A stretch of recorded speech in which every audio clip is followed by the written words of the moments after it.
Hello students, आप प्रकाश के परावर्तन तथा अपवर्तन चैप्टर पढ़ रहे थे। तो अभी तक हम लोगों ने परावर्तन के विषय में ही डिस्कस किया है, परावर्तन का ही टॉपिक पढ़ा है।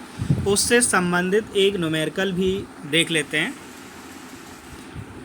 7 सेंटीमीटर साइज का कोई बिम मतलब वस्तु 18 सेंटीमीटर फोकस दूरी के किसी अवतल दर्पण के सामने 27 सेंटीमीटर दूरी पर रखा गया है।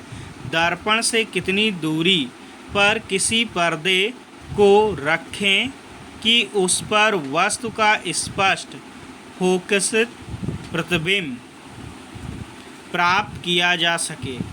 प्रतिबिंब का साइज तथा प्रकृति ज्ञात कीजिए।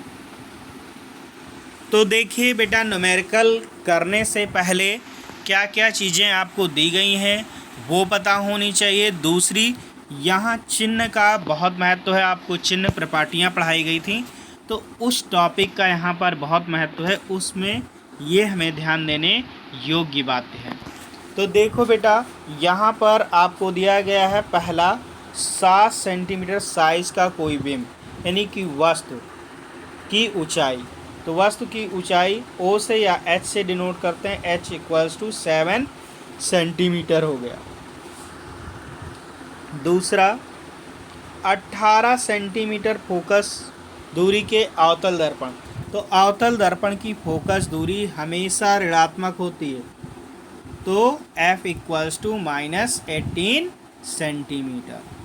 दूसरी बात, अब यहाँ पर अवतल दर्पण के सामने 27 सेंटीमीटर दूरी पर रखी गई। तो वस्तु जो होती है हमेशा बाईं ओर रखी जाती है, यानी कि हमेशा की हमेशा ऋणात्मक होती है। तो U = -27 सेंटीमीटर। अब आपको क्या पूछा गया है? प्रतिबिंब का साइज और प्रकृति, और दर्पण से कितनी दूरी पर किसी पर्दे को रखा जाए कि उस पर वस्तु का स्पष्ट फोकसित प्रतिबिंब प्राप्त किया जा सके, अर्थात प्रतिबिंब की दूरी। तो पहले हमें क्या ज्ञात करना है? प्रतिबिंब की दूरी। दूसरा, प्रतिबिंब का साइज H' या I, और प्रकृति कैसा है? वास्तविक है, आभासी है। तो वास्तविक कब होता है? जब उल्टा प्राप्त हो, यानी कि माइनस में आए तो आपका वास्तविक है, और सीधा प्राप्त हो तो प्लस में आएगा, अर्थात आपका आभासी होगा। तो वो तो बात की बात है। सबसे पहले अब जो हमें दिया था वो हम लोगों ने डिस्कस कर लिया, और जो ज्ञात करना है वो भी हम डिस्कस कर चुके हैं। अब क्या करना है? देखिए, हमें F पता है, U पता है, तो पहले V पता करना है। तो इसके लिए दर्पण सूत्र लगाएंगे। दर्पण सूत्र क्या है? 1/F = 1/V + 1/U। अब हमें फाइंड क्या करना है? ये फाइंड करना है। तो हम इसको ऐसे भी तो लिख सकते हैं, 1/V = इसको ऐसे लिख सकते हैं, 1/V + 1/U = 1/F। अब क्या करें? हमें ये चाहिए, तो इसको पक्षांतर कर देंगे। पक्षांतर करेंगे तो क्या आएगा भाई? 1/V = 1/F और -1/U, जो कि यहाँ लिखा है। अब क्या करना है? आपको वैल्यू रखना है। देखिए भाई, क्या वैल्यू रखेंगे? तो F की वैल्यू देखिए -18 है, U की वैल्यू -27 है, यही रखना है। तो 1/V तो उतार लिया हमने, = 1/F की वैल्यू कितनी है? -18, फिर -1/27। फिर आगे देखिए भाई, इतना तो हो गया आपका। अब इसको सिंप्लीफाई करना है, तो ये माइनस तो रहा ही, यहाँ देखिए माइनस, और ये माइनस क्या हो गया? प्लस। अब ये क्या आ गया भाई? माइनस का 1/18 और 1/27। अब बेटा क्या करेंगे, देखिए 18 यहाँ पर 18 है, यहाँ 27 है, तो हम क्या करते हैं, लासा निकालते हैं। क्या करते हैं, लासा। कैसे निकालेंगे भाई, 18 और 27, अब इनके फैक्टर करो तो 2 से करेंगे, 2 9 18 और यहाँ 2 से कटेगा नहीं, 27।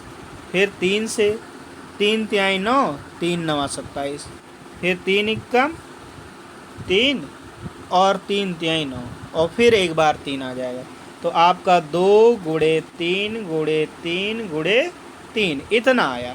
अब इनको गुणा कर लो, 2 तिहाई 6, 6 त्रिक 18 और 18 तिया 54, तो 54 हो गया आपका। लासा कितना आया, 54। तो नीचे 1/b तो उतार लिया, इक्वल्स टू लाइन खींचा और नीचे 54 लिख लिया। अब सोचना नहीं, फिर माइनस, अब 18 से क्या करेंगे, भाग करेंगे, जितना आएगा ऊपर गुणा कर देंगे। 18 तिया 54, 3 आया, 3 एकम 3, 3 लिख लिया। फिर प्लस था, प्लस उतार लिया। 27 से करेंगे, तो 27 का अगर नहीं आता तो काट पीट लेंगे। 27 दूना 54, 2 आया, 2 से गुणा करेंगे, 2 एकम 2। अब देखिए -3 और +2 घट जाएगा, कितना आएगा, -1, तो -1/54। तो अब कंपेयर करेंगे यहाँ पे, तो इसका गुणा इससे 54, 1 का गुणा करेंगे 1 का 54 से और v का 1 से, तो v इक्वल्स टू -54। तो v की वैल्यू आपकी आ गई -54। माइनस आ रहा है तो क्लियर है कि कैसा बनेगा, बाईं ओर बनेगा, और बाईं ओर बनेगा तो हमारी प्रकृति जो है वास्तविक ही होगी बस प्रतिबिंब की। फिलहाल साइज देख लेते हैं। अब प्रतिबिंब कैसा बना आपका भाई, दर्पण के सामने और इतनी दूरी पर कैसा होगा, वास्तविक और उल्टा होगा, प्रकृति हो गई। अब साइज, तो ये फार्मूला आपने पढ़ा था, m equals to h-h - b/u। नहीं याद हो तो याद कर लीजिए। तो इतना फार्मूला हम लोग यूज़ कर लेंगे इधर वाला, क्योंकि m की बात है ही नहीं, इतनी बात। तो v पता है, u पता है, h भी पता है, वैल्यू रख लेंगे आप लोग। तो ये h-h की वैल्यू यहाँ पे 2 बार इक्वल नहीं लेंगे, 1 बार ही लेंगे। h-5, फिर माइनस और माइनस का 54 माइनस, तो ये माइनस तो कैंसिल हो गया, 27 दूना 54, माइनस का 2 आया।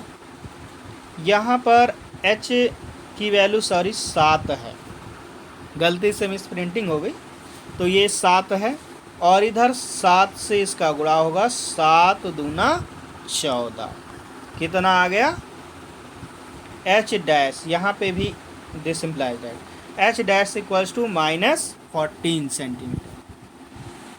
तो ये प्रतिबिंब कैसा होगा, अतः प्रतिबिंब आवर्धित बिंब से बड़ा होगा। क्या होगा, वस्तु के सापेक्ष बड़ा होगा। तो ये न्यूमेरिकल अच्छे से ध्यान से देखिए, समझिए, नोट कीजिए और उसके बाद होमवर्क सेंड कीजिए।